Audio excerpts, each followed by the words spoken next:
ബഹുമാനപ്പെട്ട ഈ സമാപന സമ്മേളനത്തിൻ്റെ അധ്യക്ഷൻ,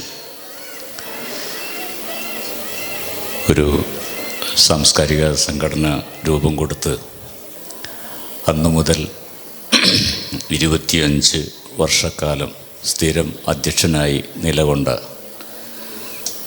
ബഹുമാനപ്പെട്ട ശ്രീ KP ജോയ്സൺ,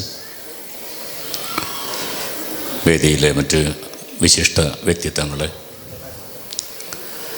സദസ്സിലെ സഹോദരി സഹോദരങ്ങളെ,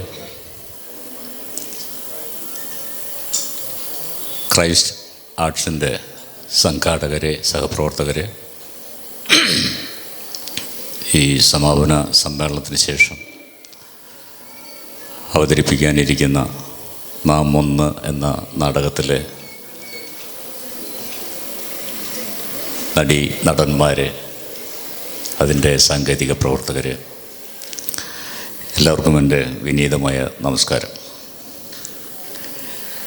ക്രൈസ്റ്റ് ആർട്സിൻ്റെ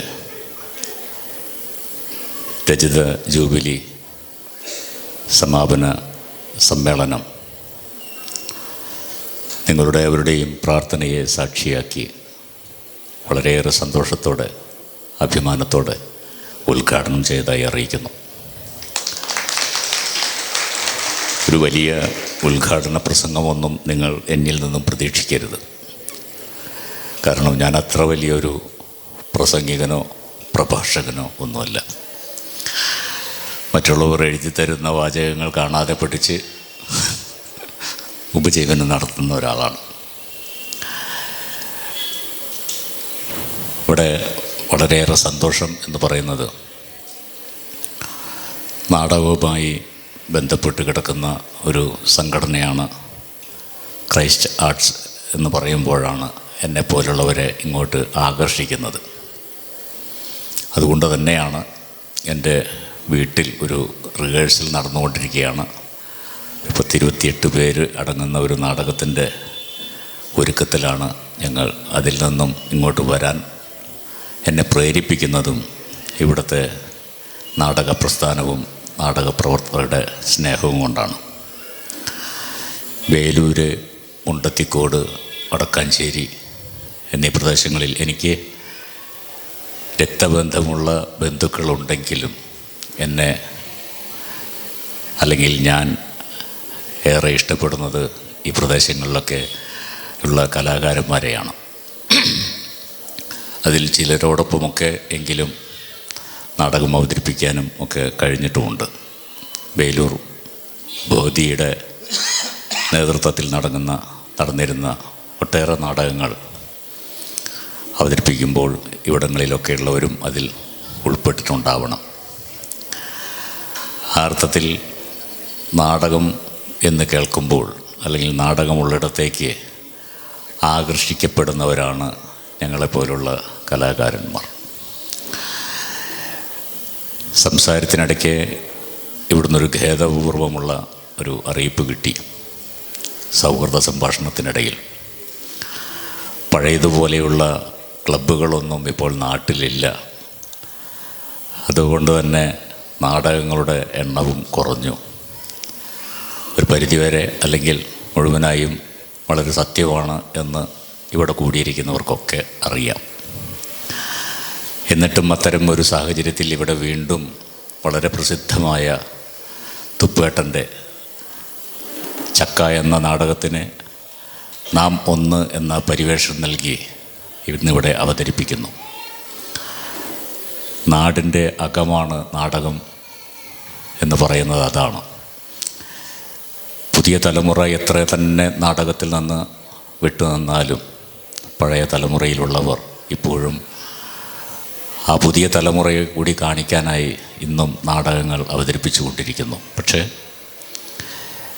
എത്രമാത്രം നമ്മുടെ പുതിയ തലമുറ നാടകത്തെ ശ്രദ്ധിക്കുന്നു, അല്ലെങ്കിൽ നാടകശാലയിലേക്ക് കടന്നു വരുന്നു എന്നുള്ളതിൽ വളരെ സംശയമുണ്ട്. അപ്പോൾ ഈ കഴിഞ്ഞ സംഗീത നാടക അക്കാദമിയുടെ പ്രൊഫഷണൽ നാടക മത്സരത്തിൽ ഞാനും ഒരു ജഡ്ജായിരുന്നു. 5 ദിവസങ്ങളിലായി 10 നാടകങ്ങൾ അവതരിപ്പിച്ചപ്പോൾ ഓരോ ദിവസവും രാവിലെയും വൈകിട്ടും ആയി ഈ 2 നാടകങ്ങൾ വീതം അവതരിപ്പിച്ചപ്പോൾ ഈ 5 ദിവസവും റീജിയണൽ തിയേറ്റർ നിറഞ്ഞു കവിഞ്ഞിരുന്നു. ഇരിക്കാൻ പോലും സ്ഥലമില്ലാതെ, നാടകം കാണാൻ സാധിക്കാതെ പലരും മടങ്ങിപ്പോകേണ്ടി വന്ന ഒരവസ്ഥയുണ്ടായിരുന്നു. അപ്പോൾ ഒരു എളിയ നാടക പ്രവർത്തകൻ എന്നുള്ള നിലയ്ക്ക് എന്നെ ഏറെ സന്തോഷിപ്പിച്ച ഒരു കാഴ്ചയായിരുന്നത് ഈ 5 ദിവസവും നിറഞ്ഞ സദസ്സിൽ നാടകം അവതരിപ്പിക്കുന്നു. അപ്പോൾ ഞാൻ അതുവരെ കേട്ടിരുന്ന ആ ഒരു അപഖ്യാതി, അതിനുള്ള മറുപടിയായിരുന്നു ആ കാഴ്ച. തലമുതിർന്നവർ, തലനരിച്ചവരൊക്കെ പലപ്പോഴും പറയാറുണ്ട്, ഇതുപോലെയുള്ള വേദികളിൽ മൈക്കിലൂടെ പറയാറുണ്ട്, നാടകം അന്യം നിന്ന് പോയി, ആരെയും നാടകത്തിലേക്ക് ആകർഷിക്കുന്നില്ല. പണ്ടത്തെ KPSCയുടെ നാടകമൊക്കെ ഗംഭീരമായിരുന്നു, ഇപ്പോഴുള്ള നാടകങ്ങളൊന്നും ജനങ്ങളെ അത്ര ആകർഷിക്കുന്നില്ല എന്നൊക്കെയുള്ള ആ ഒരു അപഖ്യാതിക്ക് ഉള്ള ഏറ്റവും നല്ല മറുപടിയായിരുന്നു ആ ഒരു 5 ദിവസത്തെ എന്നെ മനം കുളിർപ്പിച്ച ആ കാഴ്ച. പക്ഷെ അവിടെയും വല്ലാത്ത ഭയം ജനിപ്പിക്കുന്ന ഒരു തിരിച്ചറിവ് എനിക്കുണ്ടായി. ഈ 5 ദിവസവും 10 നാടകങ്ങൾ കാണാൻ 20 വയസ്സിന് ചോടെയുള്ള ഒരു യുവാവോ യുവതിയോ ആ നാടകശാലയ്ക്കകത്ത് കയറിയില്ല എന്നുള്ളത്. അത് എന്നെപ്പോലെയുള്ള ഒരു നാടക പ്രവർത്തകനെ, അല്ലെങ്കിൽ ഞങ്ങളെപ്പോലെയുള്ള ഒരു നാടക പ്രവർത്തകനെ ഭയപ്പെടുത്തുന്ന ഒരു കാഴ്ചയായിരുന്നു, ഒരു ചിന്തയായിരുന്നു. ഞങ്ങൾക്ക് ശേഷം ഇനി ആര് നാടകക്കാർ എന്നുള്ള ഒരു തിരിച്ചറിവിലേക്ക് ഞങ്ങളെയൊക്കെ ചിന്തിപ്പിക്കുന്ന ഒരു കാഴ്ചയായിരുന്നു അത്. അതുകൊണ്ട് തന്നെ അതിൻ്റെ സമാപനത്തിൽ നമ്മളൊക്കെ കൂടി ഒരു തീരുമാനമെടുത്തു. യുവാക്കളെ നാടകത്തിലേക്ക് ആകർഷിക്കാനുള്ള ശ്രമം തുടങ്ങേണ്ടതുണ്ട്. അത് അത്യാവശ്യമായും സ്കൂൾ തലത്തിൽ നിന്നും ഇതുപോലെയുള്ള സാംസ്കാരിക നിലയങ്ങളിൽ നിന്നുമൊക്കെ കുട്ടികളെ നാടകത്തിലേക്ക് ആകർഷിപ്പിക്കുക എന്നുള്ളൊരു ചിന്ത ഇവിടെയുള്ളവർക്കും ഉണ്ടാകണം എന്നാണ് ഞാൻ സൂചിപ്പിച്ചതിൻ്റെ അർത്ഥം. ഇന്നിപ്പോൾ ഇവിടെ കുറച്ചെങ്കിലും കുട്ടികളെ കാണുന്നുണ്ട്. പക്ഷെ ഞാൻ മനസ്സിലാക്കുന്നു ഇവിടെ എന്തോ ഡാൻസ് സമ്മേളനത്തിന് ശേഷം നടക്കാനുണ്ട് തോന്നുന്നു. അത് കാണാനായിരിക്കും മിക്കവാറും അവരിയ്ക്കുന്നുണ്ടാവുക. നാടകം തുടങ്ങുമ്പോൾ പോകാം, ഡാൻസ് കണ്ടിട്ട് പോകാം എന്ന ചിന്തയിലായിരിക്കും. ഒരുപക്ഷെ ഇവിടെ ആളുകൾ കുറഞ്ഞിരിക്കുന്നതും നാടകം തുടങ്ങുമ്പോൾ വരാം, അതിൻ്റെ മുമ്പേയുള്ള ഈ സംസാരങ്ങളൊക്കെ ആർക്ക് വേണം എന്നുള്ള ചിന്ത കൊണ്ടായിരിക്കാം. എന്തായാലും നാടകം കാണാൻ ഈ സദസ്സ് നിറയട്ടെ എന്ന് ഞാൻ ആശംസിക്കുന്നു. അതിൻ്റെ വെളിച്ച റിഹേഴ്സൽ ഇന്ന് നടക്കുന്നുള്ളതെന്ന് തോന്നുന്നു. കളർ ലൈറ്റുകളൊക്കെ ഇട്ട് വേദിയിലല്ല, നിങ്ങളുടെ നടുക്കാണ് നാടകം നടക്കാൻ പോകുന്നത്. അപ്പോൾ സ്ഥിരം കണ്ടുമടുത്ത രീതിയിൽ നിന്നും ഒരു വ്യത്യസ്തത ഈ നാടകത്തിനുണ്ട് എന്ന് ഞാൻ മനസ്സിലാക്കുന്നു. എന്തായാലും നാടകം അവതരിപ്പിക്കുന്നവർക്കും അതിൻ്റെ പിന്നിൽ പ്രവർത്തിക്കുന്നവർക്കും എൻ്റെ ഹൃദയം നിറഞ്ഞ വിജയാശംസകൾ നേരുന്നു. ഇത്തരം സംഘടനകളാണ് ഇപ്പോൾ 25 വർഷം മുമ്പ് ഇത് തുടങ്ങിയെങ്കിൽ അതിനൊക്കെ എത്രയോ മുമ്പ് തുടങ്ങിയ ഇതുപോലെയുള്ള നാട്ടിൻപുറത്ത് തുടങ്ങി വച്ച കലാസാംസ്കാരിക സംഘടനകളാണ് എന്നെപ്പോലെയുള്ള അല്ലെങ്കിൽ ഞങ്ങളെപ്പോലെയുള്ള ഒക്കെ കലാകാരന്മാരെ സൃഷ്ടിച്ചെടുത്തത്. എൻ്റെയൊക്കെ 10ാം ക്ലാസ് കാലത്ത് അന്നൊരു ശീലമുണ്ടായിരുന്നു ചെറുപ്പക്കാർക്ക്. 10ാം ക്ലാസ് എഴുതി കഴിഞ്ഞാൽ ആ ഒരു വെക്കേഷനിൽ ഏതെങ്കിലും ഒരു സാംസ്കാരിക ക്ലബ്ബ് എന്നാണെന്ന് പറയുക, ക്ലബ്ബ് തട്ടിക്കൂട്ടുക എന്നുള്ളത്. അത് സ്പോർട്സിന് വേണ്ടിയും ആർട്സിന് വേണ്ടിയും ഒക്കെ തട്ടിക്കൂട്ടുന്ന ക്ലബ്ബുകളിൽ കായികമായി വിനോദങ്ങൾ ഏർപ്പെടുന്നവർക്കതും കലാപരമായിട്ടുള്ള കഴിവുകൾ പ്രകടിപ്പിക്കുന്നവർക്കതുമൊക്കെ ആയിട്ട് ആ ക്ലബ്ബുകളാണ് നാടിൻ്റെ ഒരു സാംസ്കാരിക നിലയമായി നിലകൊണ്ടിരുന്നത്. അതൊരു പക്ഷേ അടുത്ത വർഷം സ്കൂൾ തുറക്കുമ്പോഴേക്കും മാഞ്ഞു പോയേക്കാം. അതല്ലെങ്കിൽ ഇതുപോലെ നിലനിർത്തി കൊണ്ടുവന്നേക്കാം. എനിക്ക് എൻ്റെ ജീവിത അനുഭവത്തിൽ നിന്ന് എനിക്ക് സംശയമില്ലാതെ പറയാൻ കഴിയും, ഞാൻ എന്ന ഒരു നടനെ അല്ലെങ്കിൽ ഞാൻ ആരെങ്കിലും ആയിട്ടുണ്ടെങ്കിൽ അതിൻ്റെ തുടക്കം ഇത്തരം ഒരു സാംസ്കാരിക ക്ലബിൽ നിന്ന് തന്നെയാണ്. അത്തരം സാംസ്കാരിക നിലയങ്ങളിൽ നിന്നും ഒരുപാട് വ്യക്തിത്വങ്ങളെ സൃഷ്ടിക്കപ്പെട്ടിട്ടുണ്ട്. കായിക താരങ്ങളായും കലാകാരന്മാരായും ചിത്രകാരന്മാരായും രാഷ്ട്രീയക്കാരായും ഒക്കെ സമൂഹത്തിന് നന്മയുള്ള ഒരുപാട് വ്യക്തിത്വങ്ങളെ ഉണ്ടാക്കിയെടുത്തതാണ് ഇത്തരം സാംസ്കാരിക സംഘടനകൾ. ക്രൈസ്റ്റ് ആർട്ടും അതിൽ നിന്നും ഒട്ടും വിഭിന്നമല്ല എന്ന് ഞാൻ മനസ്സിലാക്കുന്നു. അങ്ങനെ ആയിരിക്കണം നാട്ടിലെ ഒരു സാംസ്കാരിക നിലയം. നാടകങ്ങൾ നിന്നുപോയി കുറഞ്ഞുപോയി എന്നൊക്കെ പറയുമ്പോൾ അതിൽ നിന്ന് നമ്മൾ മനസ്സിലാക്കിയെടുക്കേണ്ട വളരെ ഒരു സത്യമുണ്ട്. എവിടെ നാടകം നിലയ്ക്കുന്നു അല്ലെങ്കിൽ എവിടെ സാംസ്കാരിക പ്രവർത്തനങ്ങൾ നിലയ്ക്കുന്നു ആ നാട് മറ്റൊരു തലത്തിലേക്ക് നീങ്ങും എന്നുള്ള കാര്യത്തിൽ യാതൊരു സംശയവുമില്ല. നമ്മുടെ കുട്ടികളൊക്കെ ഇന്ന് പലരും മാതാപിതാക്കളും മുതിർന്നവരൊക്കെ കുട്ടികളെ ഭയപ്പെടുന്നത് അവർ പോകുന്ന ആ വഴി അതത്ര ശരിയല്ല എന്നുള്ളത് കൊണ്ടാണ് നമ്മൾ അവരെ പറ്റി വേവലാതിപ്പെടേണ്ടി വരുന്നത്. നേരെ മറിച്ച് ഇത്തരം സാംസ്കാരിക നിലയങ്ങളിൽ അവർ ഇടപഴകുകയും വായനശാലകളിൽ ചെന്ന് ബുക്കുകൾ വായിക്കുകയും അവിടെ നടക്കുന്ന നാടകശാലകളിൽ നാടകം കാണുകയും പരിശീലിക്കുകയും ഒക്കെ ചെയ്താൽ നമ്മുടെ കുട്ടികൾ ഒരു വഴിയും തെറ്റില്ല എന്ന് 100% നമുക്ക് ഉറപ്പിക്കാം. കലയുള്ളിടത്ത് കലാപമുണ്ടാകില്ല എന്നൊക്കെ ഞങ്ങൾ പറയാറുണ്ട്.